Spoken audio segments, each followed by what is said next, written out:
Hello everyone, is everything working? Is the live stream going ahead?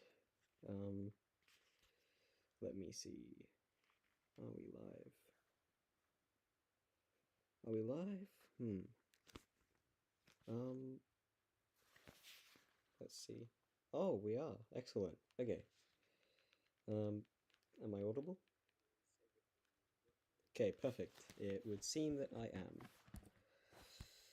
Well, everybody, welcome to this presentation on 170 years of railway development in Sydney. On September the 26th of 1855, New South Wales saw its first train run from Sydney to Parramatta Junction. Since then, the network has grown to 168 different Sydney train stations and 247 when you include Metro and Light Rail. It's now an impressive feat of engineering, but how did it all begin?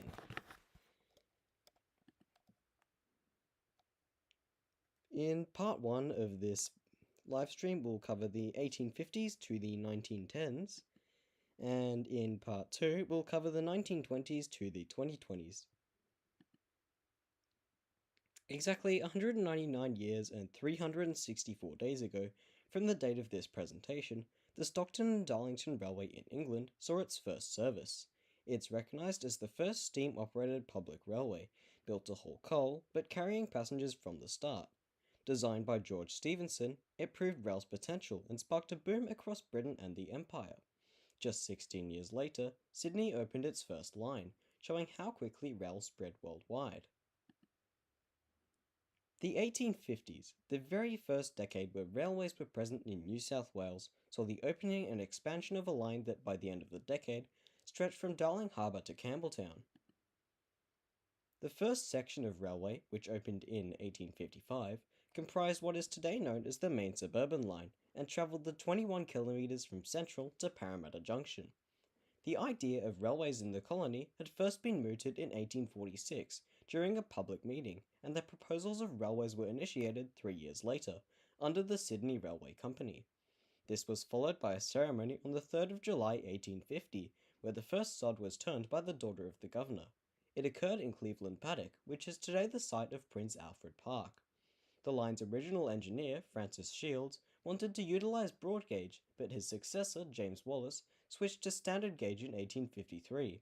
This decision would later go on to completely mismatch each Australian state's rail network, with 3 different gauges in place, requiring a change of train at the Queensland and Victorian border until well into the 20th century.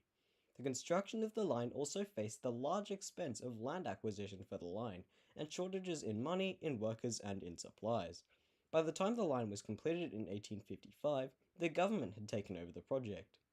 The day of the opening itself saw a number of festivities, and even the arrival of the Governor-General to the station warranted a 19-gun salute, and a further 21-gun salute when the train itself departed.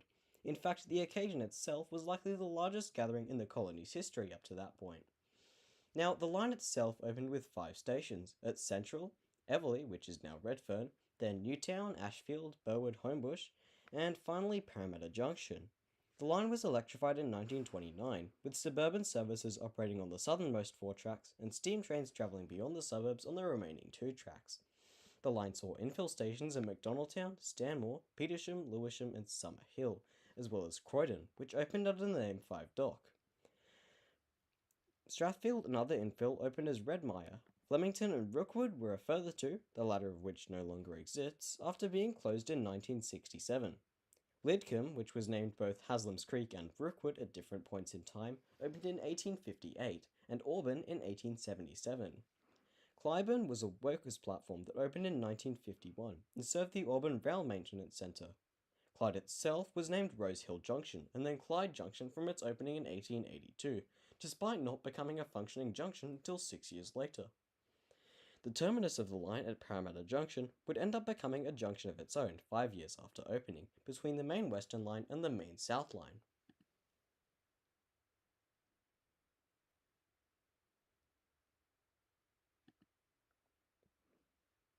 Sydney Station first opened in 1855 on a site known as Cleveland Paddock, sometimes referred to as Redfern due to its proximity to the suburb. The station consisted of a single 30-metre long wooden platform with a simple corrugated iron shed serving as the main building. In 1856, additional rail sheds and yards were added to support growing operations, but by the 1870s, the station was struggling to cope with increasing crowds. This early iteration of Sydney's central terminus would soon give way to larger developments as the city's railway network expanded. Often overlooked in Sydney's rail history is its freight network. The first dedicated line, the 1 kilometre long Darling Harbour Goods Line, opened in 1856, following an 1840s plan for a freight terminal. Branching off the main suburban line between Central and Everleigh, it originally reached the site of today's Convention light rail stop, passing under Railway Square's overbridge, the first structure built for Sydney's rail network. By 1869, Regent Street Station, called Mortuary until 1938, opened to serve funeral trains to Rookwood Cemetery.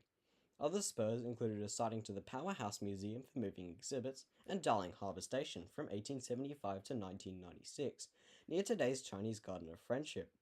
The line past the museum closed in 1996 for the Inner West Light Rail, and the remaining section closed in 2005. Between 2012 and 2015, it was transformed into a pedestrian pathway known as the Goods Line.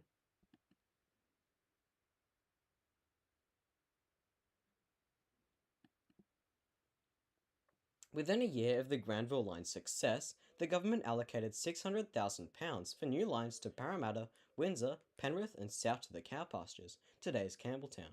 Surveyors had even reached Goulburn Mine Bay, planning extensions toward Melbourne. Construction of the first section to Liverpool began in November of 1855, contracted to W. Randall. The line opened as a single track in 1856, duplicated a year later, and cost roughly $34 million today. Despite a fatal derailment 2 days before opening, the Governor-General ceremonially opened it on August 18th of 1856, with services starting on September the 1st. The 14-kilometre line initially had Parramatta Junction, Fairfield and Liverpool stations. Infill stations at Marylands, Guildford, Canleyvale, Cabramatta and Warwick Farm in the 1870s to 1880s brought the total to 8, with Yonora added in 1927. The line was electrified in 1929.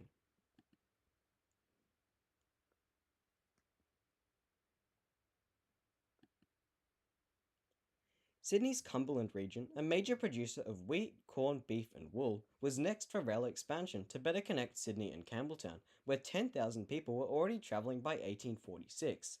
In 1856, while the Granville to Liverpool section was finishing, the Great Southern Railway extension to Campbelltown was announced. Station locations were delayed due to landowner demands. Construction, again contracted to Randall, faced financial and labour shortages from the gold rush, with local sleepers used, and started in May 1856. Land values near the line rose 250% before opening.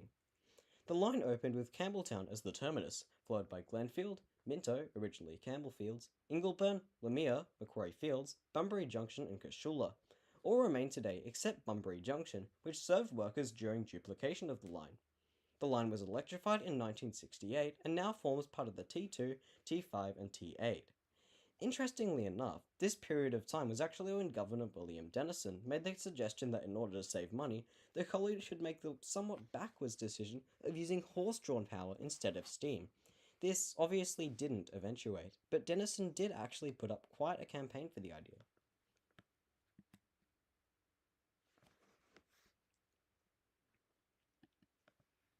Now, at the end of the 1850s, here's what the network looked like.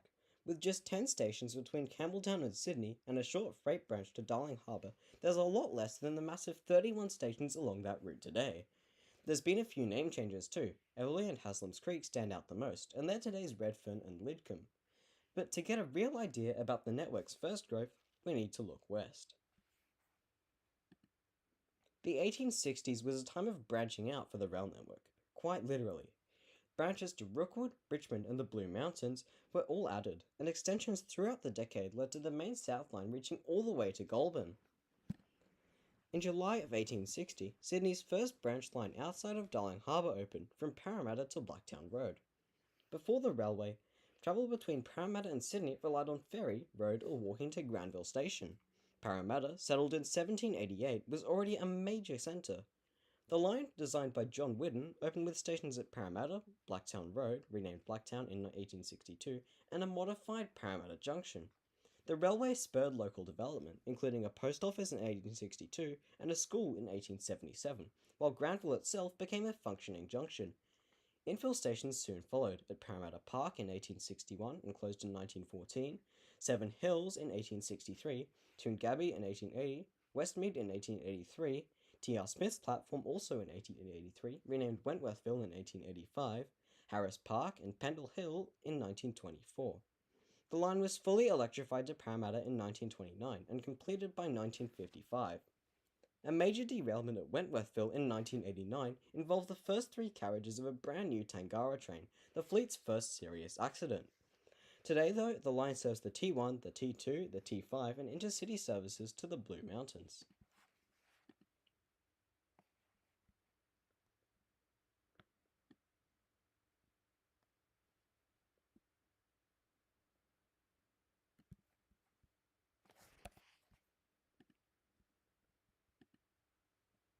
December the 3rd of 1861 was when the main Western Line was extended the 6-kilometre distance to Rooty Hill in Sydney's west. It opened with just one new station at the terminus in an area that at the time was mostly just farms for wheat and corn and grazing land. It had a low population at the time of opening, and as such, the line was a key part of opening up the Cumberland Plain for settlements. Not only did the line boost the amount of produce transported by rail, it also raised land values and encouraged subdivisions in the area. But given the low population at opening, the line only opened with very basic facilities, which limited passenger usage. An infill station at Doonside eventually opened in 1880 and was renamed Walkara for less than a fortnight during 1921. The post office, however, kept the name for 8 years longer. The line was electrified in 1955, nearly a century after its opening.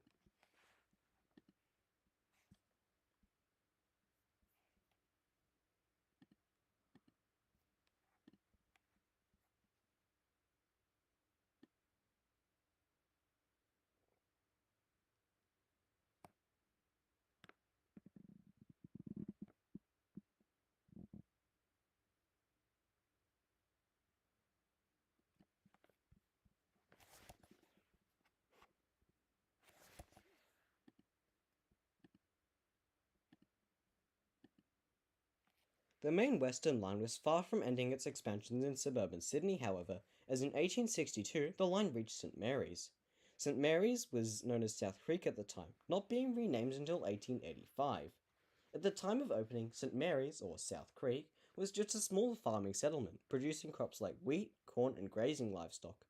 The railway's arrival to the area meant that farmers could have faster, cheaper transport to the City of Sydney's markets in comparison to horse and cart, and other transport.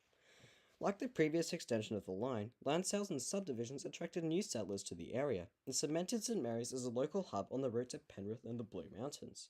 Mount Druitt opened as an infill station in 1881, and the line was electrified from 1955, along with the previous section from Blacktown.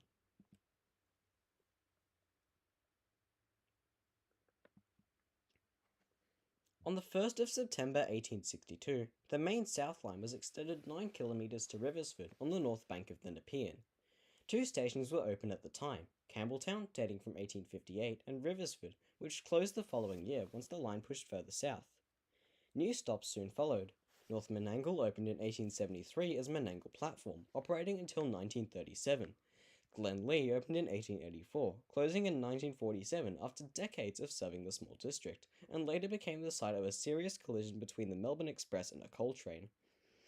Racecourse crowds were served from 1914 by Menangle Racecourse Station, located on a short stub, until it was replaced by Menangle Park in 1937.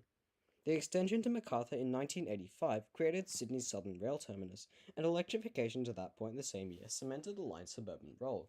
Today, the corridor carries the T8 Airport to South Line and the Southern Highlands Line.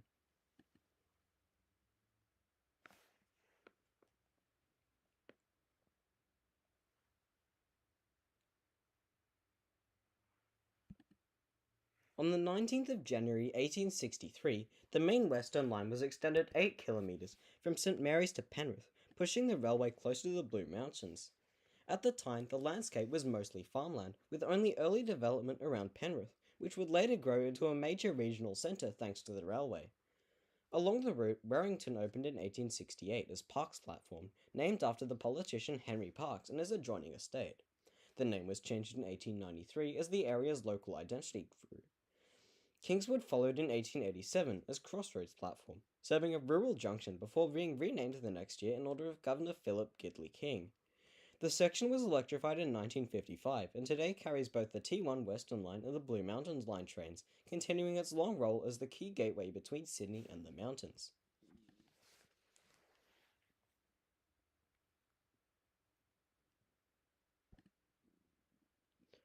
On the 22nd of October 1864, a short 1 kilometre branch opened from Lidcombe to serve Rookwood Cemetery. Known as the Rookwood Cemetery Line, it carried funeral processions to the burial grounds for more than 80 years until its closure in 1948. Funeral trains to the line departed from Sydney's mortuary station near Central, a matching sandstone building also designed by government architect James Barnett. Together, the two stations created a symbolic link between the city and its largest cemetery.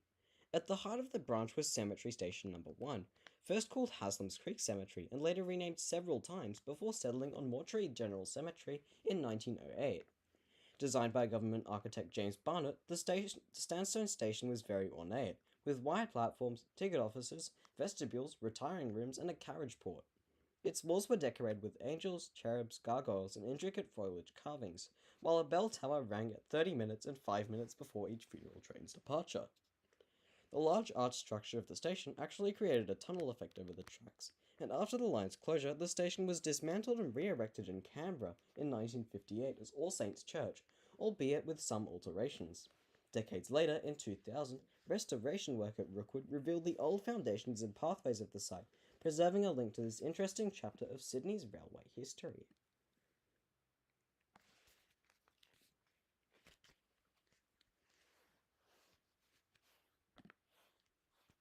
On the 1st of December 1864, the Richmond Line opened, branching from the main Western Line at Blacktown and running 26 kilometres northwest to Richmond.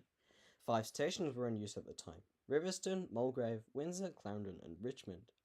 The line quickly became vital for the Hawkesbury district, serving both farming communities and the growing township of Windsor.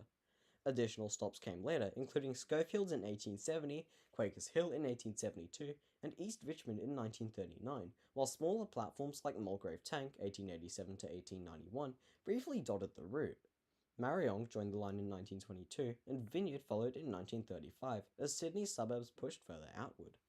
Originally single track, the line gained double track to Schofields, but remained largely single beyond, with passing loops at Riverstone, Mulgrave, and Clarendon. Electrification reached Riverstone in 1975 and was extended to Richmond in 1991. Today, the Richmond line is operated as part of the T1 T5 services, linking Sydney's fast-growing northwest suburbs. Despite this, it still holds the distinction of hosting some of Sydney's least used stations.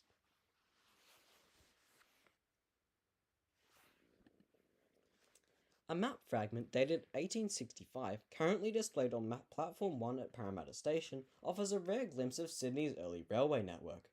Photographed in August of 2025, the fragment shows only the section west of Newtown, revealing details of a network still in development. Notably, the map marks both Penrith Temporary Station and Parramatta Temporary Station, reflecting the provisional nature of some early stops. Large gaps between stations south and west of Parramatta highlight the sparse coverage in outer areas at the time. Also featured is the Long Cove Viaduct, which today is the site of the Inner West Light Rail, crossing between Lewisham and Summerhill, locations that did not exist when the map was drawn. The fragment provides a tangible connection to Sydney's railway beginnings, showing how the city's transport landscape has evolved over more than 150 years. July 11th of 1867 saw the opening of the world's first ever zigzag railway line through the Blue Mountains from Penrith to Wasco's Siding, today known as Blaxland. The line opened with 3 stations: the existing Penrith station, a station at Glenbrook, and finally the terminus at Blaxland. The first alignment stopped at the short-lived log cabin station, then crossed the Nepean River, making a stop at Emu Plains. It then reached a turnback point, where the train switched ends and continued along a different track further up the mountainside. This was repeated a second time before the line continued as normal. The original alignment travelled across Knapsack Creek on a sandstone viaduct, before making stops at Lucasville and Breakfast Point, then on to Glenbrook and Blaxland. The second alignment, opened in 1893, removed the zigzag segment of the line, instead using a tunnel to run direct from Emu Plains to Glenbrook. The line was then deviated a third time via Glenbrook Gorge, branching off just past Emu Plains Station and stopping at the new Glenbrook Station, with an infill at Lapston opening in 1964. Indeed, during construction of the third deviation, a freight tramway was constructed from the old tunnel alignment to the new 1913 route to move materials to and from the new line. The line was electrified in 1957. It's the end of the 1860s, and the network looks like this. There's now 3 distinct branches present, and lines extend past the metropolitan area, all the way to Goulburn and Lithgow. There's only 15 stops between Central Station and Richmond, less than half of today's 34. But with aspirations for lines to the state's regions, the 1870s will be a quiet decade for the network. There was not a single railway line in metropolitan Sydney that opened between 1870 and 1879, but infill stations and a revamped Central Station were in store for the decade. The second Sydney station opened in 1874, and, like its predecessor, was sometimes unofficially called Redfern. Designed by John Whidden, who later became famous for building the zigzag railway in the Blue Mountains, the new station initially featured just 2 platforms. As Sydney's railway network and passenger numbers grew, the station expanded rapidly, reaching 14 platforms by the early 1900s.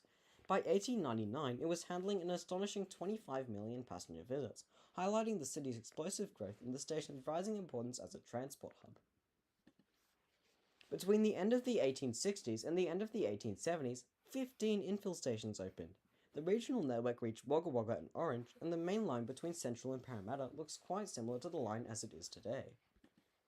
But don't let the quietness of the 1870s fool you, as the 1880s has 11 different lines opening, creating lines from the northern suburbs and the southern suburbs of Sydney for the first time.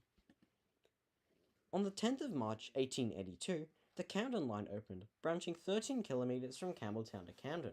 Nicknamed the Camden Tram or Pansy, the line was originally built as a light railway before later being upgraded to full standard.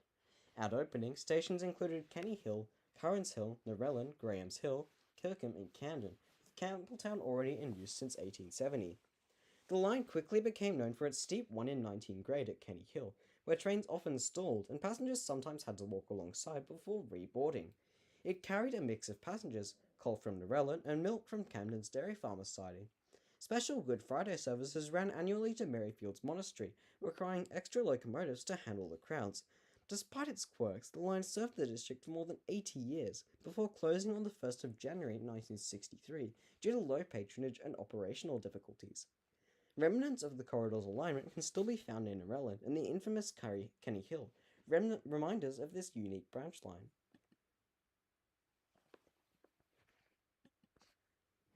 In 1883, the Thornley Zigzag opened, a short 1 kilometre branch built to serve a local quarry, supplying ballast for the main North Line.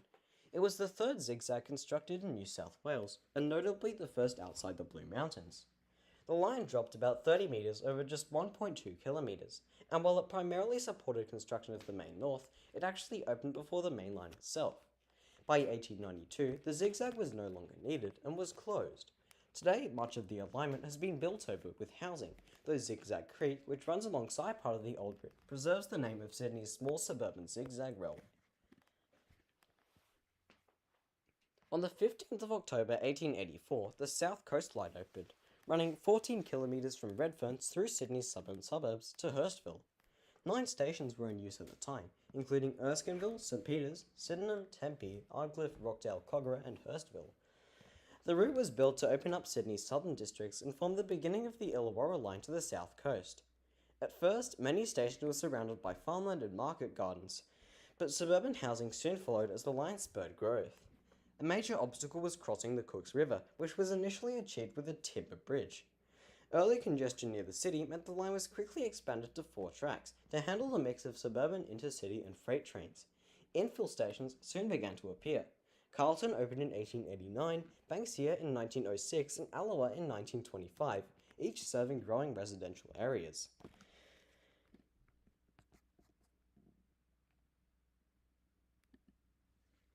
However, the South Coast Line was far from finishing its expansion, with a 10-kilometre line to Sutherland opening on Boxing Day of 1885. It opened with just 2 new stations at Como and Sutherland, with the crossing of the Georges River at Como. The original Como Bridge was a major engineering achievement, and today the old bridge parallels a more recently constructed one as a pedestrian bridge. In fact, Como Station had to be moved 1 kilometre south in 1972, when the new Como Bridge opened to make room for it. The first two new stations were followed a year later by Penshurst and Oatley, and Como wasn't the only station to be moved, as Oatley had to be shifted onto a new alignment in 1905 to make the track grade easier to handle. Now, the new stations encouraged suburban growth, with Oatley and Como in particular becoming a riverside picnic destination. The section carried commuters, freight, long distance, and even weekend visitors heading for river and bushland recreation areas. A later station opened at Mortdale in 1897. The 1920s and 1930s brought around more action for the line, with Mortdale Maintenance Centre for the main depot south of the city opening in 1925 for the new electric train fleet.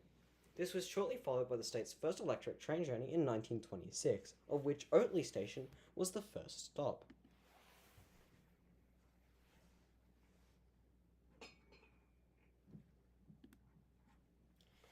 And less than 3 months later, on March 9th of 1886, not one but two extensions of the South Coast Line opened on the same day. The first of these was through the national parks of the Illawarra Waterfall, 14 kilometres away. It opened with stations at Sutherland, Loftus Junction, Heathcote and Waterfall, which was known as Waterfalls for less than a year. Engadine, the line's only infill, opened in 1920. The line was demanding for steam locomotives when it opened as a result of its steepness and its tight curbs, but the steam and diesel locomotives were replaced by electric trains as far as Loftus in 1926, and the remainder of the line in 1980. Today, Waterfall is the southern terminus of the T4, and the line through the demanding train further south is part of the Intercity South Coast Line.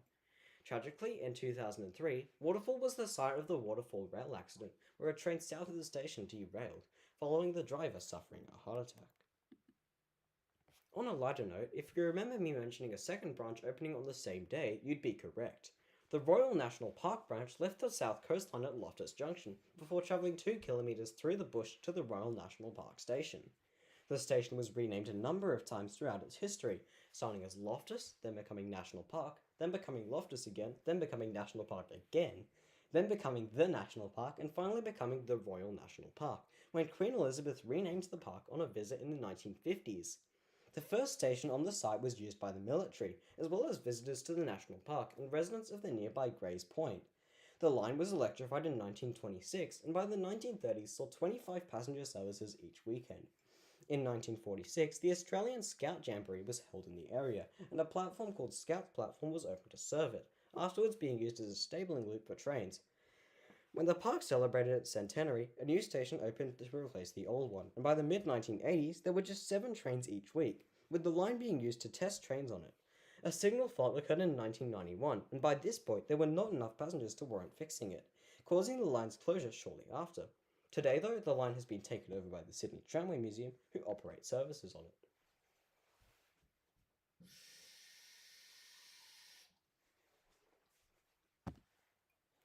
For now, though, it's time to look at the main North Line, which opened on September 17th of 1886. The 22-kilometre line opened with 9 stations at Strathfield, Rhodes, Ryde, Dundas, Field of Mars, Beecroft, Pennant Hills, and Thornley and Hornsby.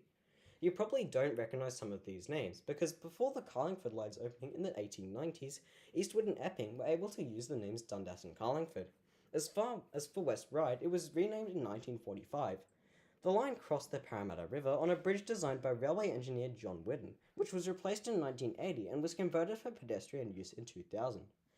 Concord and Meadowbank opened in 1887, with the former being renamed Concord West in 1909 and the latter renamed Meadowbank without a space in 1927. Normanhurst opened in 1895 and was temporarily renamed Hornsby for 3 years as Hornsby itself became Hornsby Junction. Cheltenham opened in 1898, followed by North Strathfield in 1918. In 1929, the line was electrified, and in 1937, Denniston Station opened as the last infill on the line. In 2009, the Epping to Chatswood rail link opened, and new platforms were constructed underground at Epping, with junctions north of the station. These junctions were made redundant in 2019, though, with the opening of the Sydney Metro. The line has 4 tracks from North Strathfield to Rhodes, before crossing the Parramatta River on just 2 tracks, returning to 4 tracks from West Ryde to Eastwood and maintaining 3 tracks for the remainder of the line.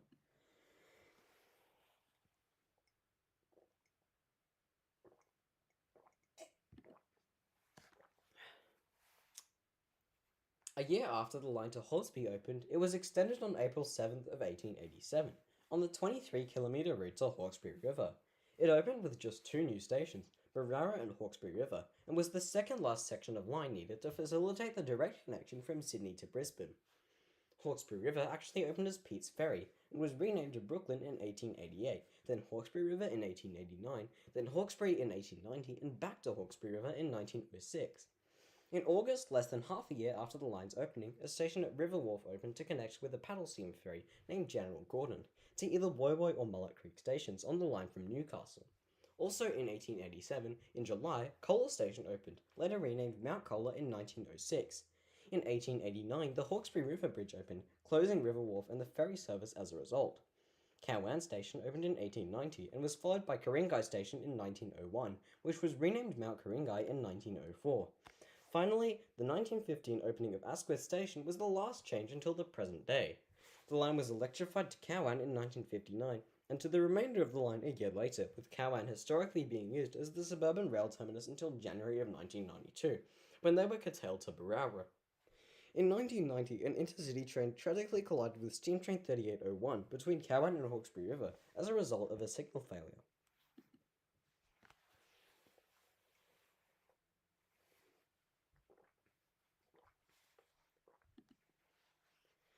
Turning the focus south, though, on October 3rd of 1888, a line through the Illawarra to Coalcliff was opened.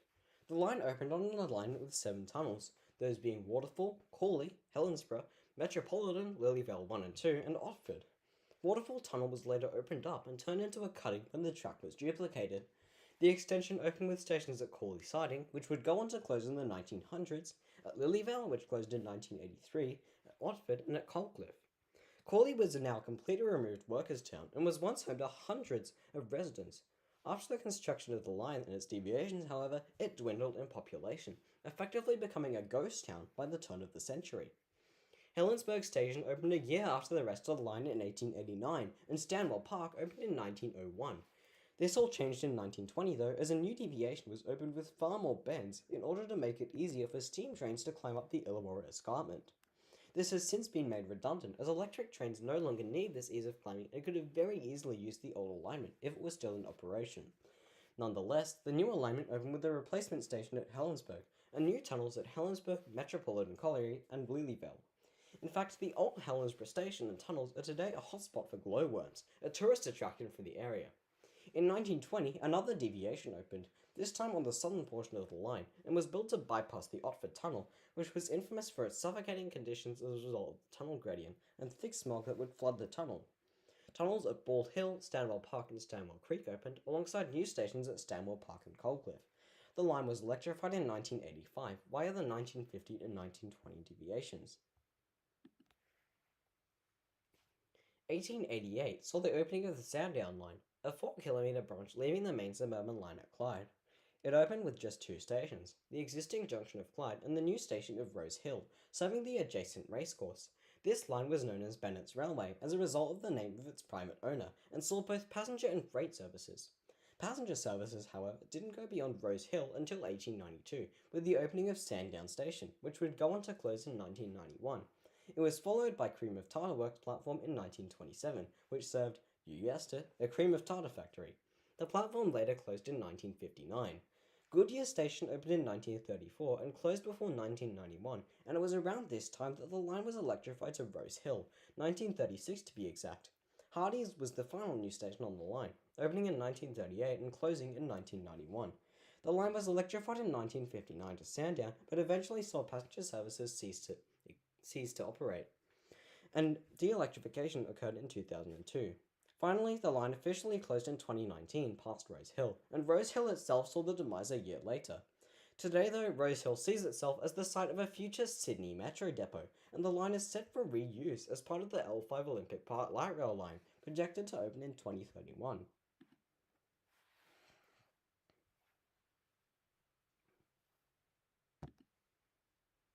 The Warwick Farm Racecourse branch was next to open on the 12th of June 1889.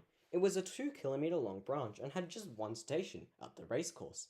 The station had a long platform, extended even further by a 200-metre long horse stock platform, and had further stabling for the 8 different trains, with the platform itself able to hold 2 trains. The line was electrified in 1926 but went out of use in 1977, being revitalised in 1979. The line was operated by the Australian Jockey Club but saw its last train in 1990 and closed in 1991 as the Jockey Club could no longer fund its maintenance.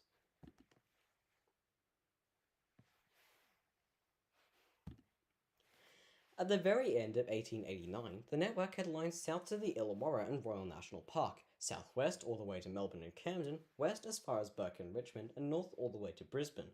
The next decade, however, was going to expand the range of suburban lines even further. The 1890s brought about the North Shore Line, the Bankstown Line as far as Belmore, and finished off the Carlingford Line. However, there were also expansions in the form of the Rookwood Line and even a munitions railway around Newington Armoury.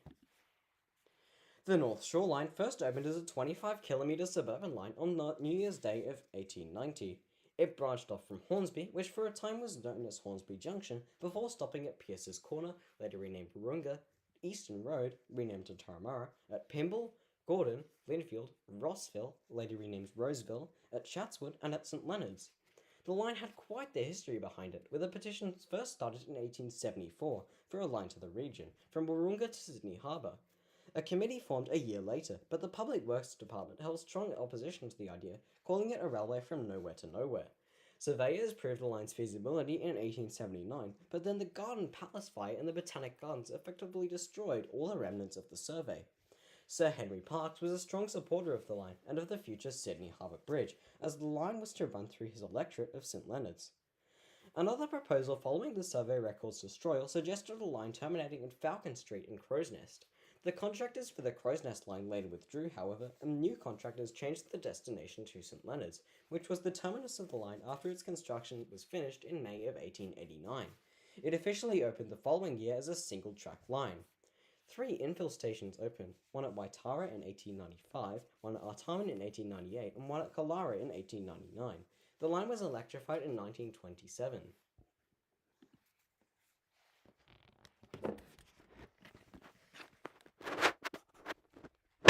The development of the North Shore Line was not over, however, as on May the 1st of 1893, a 4-kilometre extension opened to Milson's Point, beside Sydney Harbour.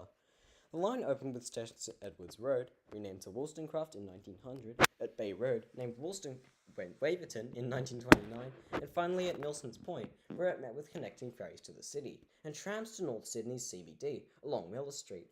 The eventual construction of the Sydney Harbour Bridge saw the gradual demise of the line, with its construction works meaning Milson's Point Station had to be shifted backwards.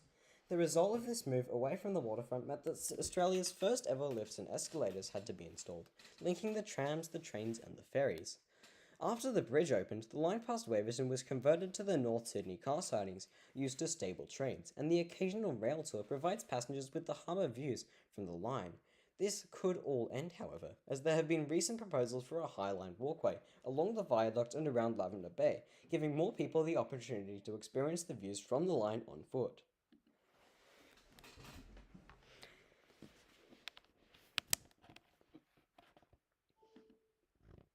On the 1st of February in 1895, the Bankstown line opened on an 8-kilometre line to Belmore. It had 7 stations, starting with Sydenham at the junction with the South Coast Line, followed by Marrickville, Wardell Road, Fernhill, Canterbury, Campsie and Belmore, with Wardell Road becoming Dulwich Hill in 1920 and Fernhill becoming Helston Park in 1911. The line was built to relieve pressure on the old Main South Line and encourage suburban development, but its construction was slowed by the 1890s depression. It runs west along the Cooks River Valley, parallel to the Metropolitan Goods Line, and crosses to the southern side of the Cooks River at Canterbury, then continuing on to Campsie.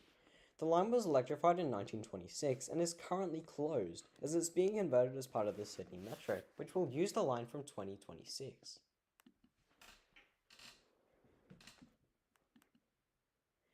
The Carlingford Line was extended on April 20th of 1896 and was a 5-kilometre rail line in suburban Parramatta. The line closed in 2020 and was converted to what is today the Parramatta Light Rail. The line ran northeast from Rosehill to Carlingford, featuring single platforms and no passing loops. It opened with 5 stations: Rosehill, Subiaco, Victoria Road, Kissing Point Road, and Pennant Hills. Pennant Hills was renamed to Carlingford, Kissing Point Road was renamed to Dundas, Victoria Road was renamed to Bridlemere, and Subiaco became Camellia. after these were renamed in 1901 following changes made by the state government. Camellia was actually Sydney's least used station while it was open, with just 140 total entries and exits each day. The line was initially privately owned by the Rose Hill Railway Company and was purchased by the government in 1898.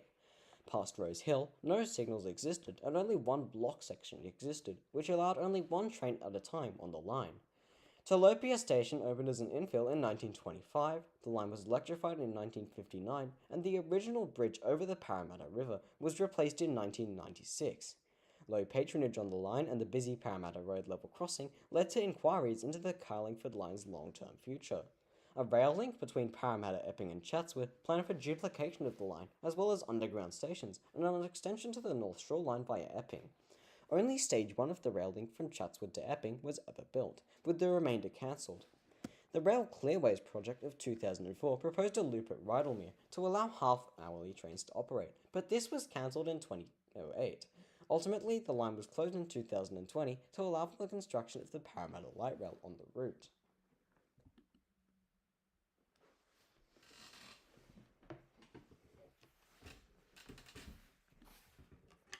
The Rookwood Cemetery line saw an extension on May the 26th of 1897 on a 1 kilometre line to Cemetery Station number 3.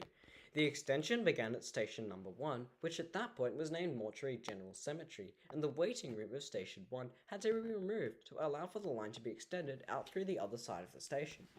Station number 2, which opened as the Roman Catholic platform, was an infill and opened in 1901, with a curved platform shape and a small wooden shelter on the platform. Finally, there was Station number 3, which had a straight platform and reused the waiting room that was removed from Station 1. The line eventually closed in 1948.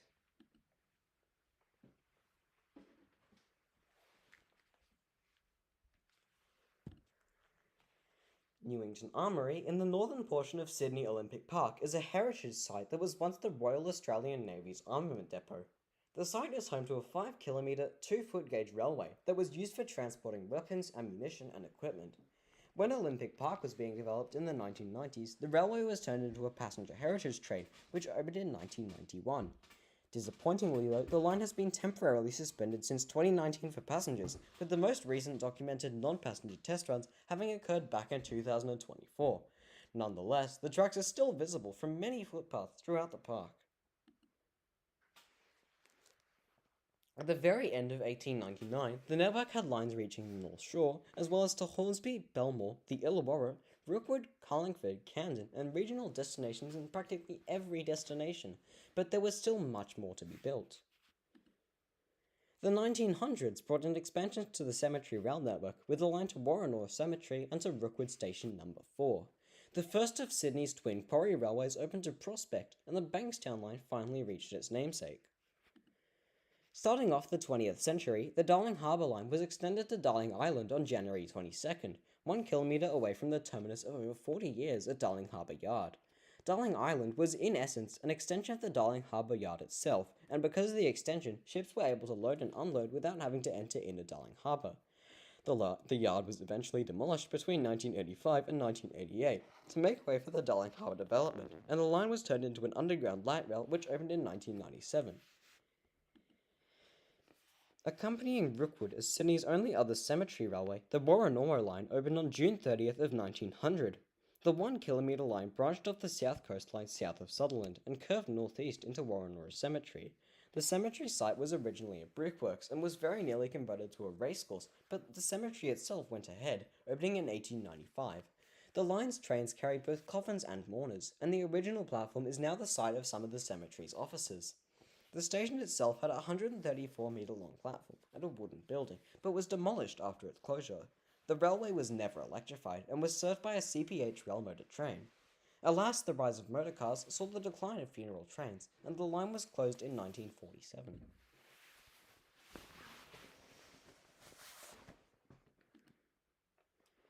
On April the 7th of 1902, the 5-kilometre railway to Prospect Quarry in Western Sydney opened. It was a privately owned line that branched off the main Western line at Toongabbie and had 3 locations along its route: Toongabbie Siding, Prospect Halt and Prospect Quarry.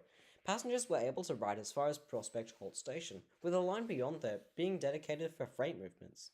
The line was used mainly to transport gravel from the quarry and was operated by a steam locomotive nicknamed the Possum. A second line from Fairfield to Widemere Quarry, just 2 kilometres away, opened 23 years later, and despite the potential for a Parramatta bypass railway that could have been formed between the two lines, they were never connected. The line eventually closed in 1945. The third Sydney station, now known as Central, opened in 1906 and opened with 15 platforms, and its structure was built with a steel frame and concrete. The station today has a whopping 26 platforms, as well as 2 unused underground platforms. It is a clock tower that was built in 1915, and in 1916, the station was the site of the Battle of Central Station, where soldiers rebelled against camp conditions, commandeered trains, and started destroying station facilities. Suburban platforms 16 to 23 were built in 1926, and 4 underground platforms, 24, 25, 26, and 27, were built in 1979, although 2 of them were left abandoned and unopened. Since then, 2 Sydney Metro platforms have taken numbers 26 and 27, and as a result of the Sydney Metro construction, platform 15 was removed without a replacement. Looking back at Rookwood, a final 1 kilometre extension to Cemetery Station 4 opened on the 19th of June 1908. It served the Jewish area of the Rookwood Cemetery and was located outside the Anglican and general offices of the cemetery. The platform was 160 metres long. It was only 900 metres as the crow flies from Station 4 back to Station 1, and yet a loop between the 2 stations never eventuated. The line eventually closed in 1948, with no further extensions to the Rookwood line ever taking place. April the 14th of 1909 saw the Bankstown line finally reach its namesake station of Bankstown. The 5 kilometre extension left Belmore with stops at Lakemba, Punchbowl, and finally Bankstown. It was electrified in 1926 and was home to the Punchbowl Depot, which was purpose-built for the new electric train fleet. The depot was later demolished to make way for housing. The line had just one infill at Wiley Park, which opened in 1938. Bankstown today has actually been rebuilt as a dual train and metro station, as the line from Sydenham to Bankstown is shut for conversion to the Sydney Metro. Between 2002 and 2006, the line was heavily upgraded, with new concrete sleepers, new signalling, and more. The plan for conversion to Sydney Metro was greenlit in 2018, with short-term weekend closures beginning in 2019. The project's opening was delayed to 2025 and now 2026, since the line has been shut since the end of September 2024.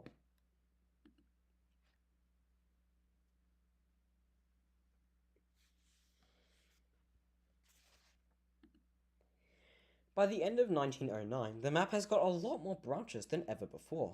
To Camden, Warwick Farm, Prospect, Richmond, Carlingford, Sandown, Rookwood, and plenty more. The 1910s are said to be a very freight-oriented decade though. The 1910s saw the construction of lines to the abattoirs at what is now Olympic Park, to Potts Hill Water Reservoir, a freight link through Chullora, a line to Rozelle, and even a line through the Anzac Rifle Range at Halsworthy. The first line to open in the decade was the Abattoirs line on July 31st of 1911. The line was a 4-kilometre route from a 3-way junction with the main suburban line near Flemington to the industrial areas of Homebush Bay in today's Sydney Olympic Park. The line had 4 stations total, with the Metropolitan meat platforms opening in 1915. Stations at Saleyards and Thorpes opened at a later point, with Pipita Station opening in 1940 and closing in 1995, serving the Commonwealth Aircraft Factory in the area.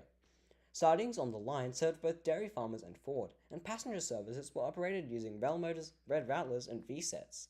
The line closed past Pipita in 1990, then the remainder in 1996. It reopened as far as Pipita's former location in 1998 to form a portion of today's Sydney Olympic Park line, and in 2022 was proposed to be converted to a rail trail, which would reuse disused bridges and run parallel to the Olympic Park line, boosting active transport.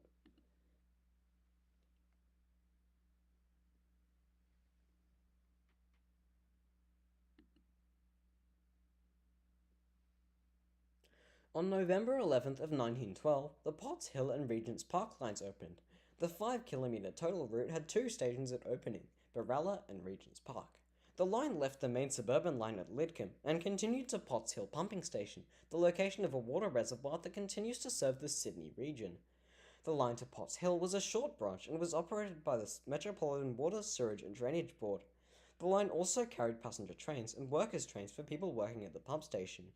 The line to the water reservoir left the Regent's Park route just north of the station, before running southeast to the pump station. The line followed the water pipes, crossed over the Enfield goods lines, and ended in a loop at the pumping station. The line was funded by the Water Board to serve its works and provide settlement in the Potts Hill area, and was completed in July of 1912.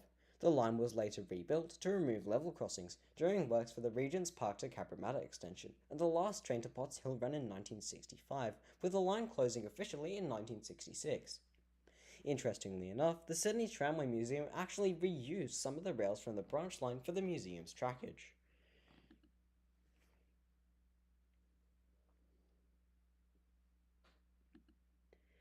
Continuing on with the Potts Hill Line's history, a second 1 kilometre branch was opened at some point in 1916. It served the number 2 reservoir on a branch off the main reservoir line, and was used for both construction and maintenance purposes. It functioned alongside the main Potts Hill line and closed alongside it too, and not much physical evidence of the branch remains today. The shape of the suburban area of Potts Hill, however, does reflect the curves of the line from when it was in operation. The Campsie to Flemington goods line, which opened on April 11th of 1916, is a key part of Sydney's freight railway network. The line was built as part of Sydney's separate goods lines program after 1908 in order to relieve congestion on the Darling Harbour line. The line links the main suburban line with the Bankstown line, starting at Flemington Maintenance Depot and ending in the Campsie area. The line's main feature is the Enfield Marshalling Yard, which is Sydney's largest freight marshalling yard. The eastern side of the yard features the DELEC, or diesel-electric, locomotive facility, and the line provides access from northern and western New South Wales freight to the Botany line and the wider Sydney freight network. The line also links to the Chullora to Sefton line and is used for freight facility access, with passenger trains formerly diverted during occasional Inter-West line track work. Although following the Bankstown line's conversion to Metro, this will never be seen again. In the 1990s, Enfield Yard was remodeled and freight was consolidated there, and workers' trains ran until 1996. The train stopped at Enfield Loco, Enfield South, Hope Street and DELEC, the first two of which opened in 1924 and the final which opened in 1957. The line was electrified in the 1950s and 60s.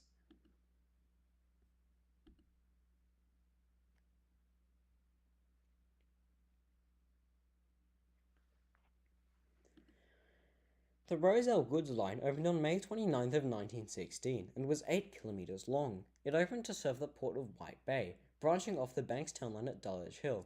It served Mungo Scott's flour mill, which ended up being one of the line's last uses before its closure, and had yards at both Rozelle and White Bay.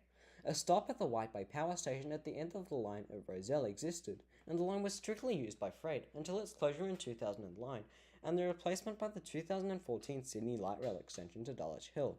It was electrified in the 1960s, and today the former Rozelle yards exist as the Rozelle Parklands, which has some informative signage, and there are remnants of the line today as far as White Bay Cruise Terminal.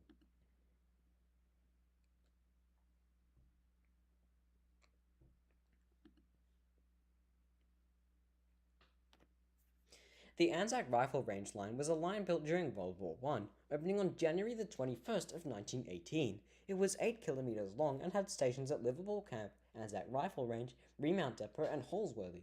The line crossed the Georges River at Liverpool on a bridge that used recycled parts from locations such as Mossvale and places on the main south and main western line. The line fell into disuse during the 1920s, following the end of World War I, and was closed past the rifle range, but it managed to be brought back from the brink as a result of World War II's occurrence. Alas, the line met its final closure in 1977, but about a decade after its closure, Holsworthy saw another railway line open, this time linking the East Hills line to the main South line, but with no connecting tracks to the disused and abandoned rifle range line.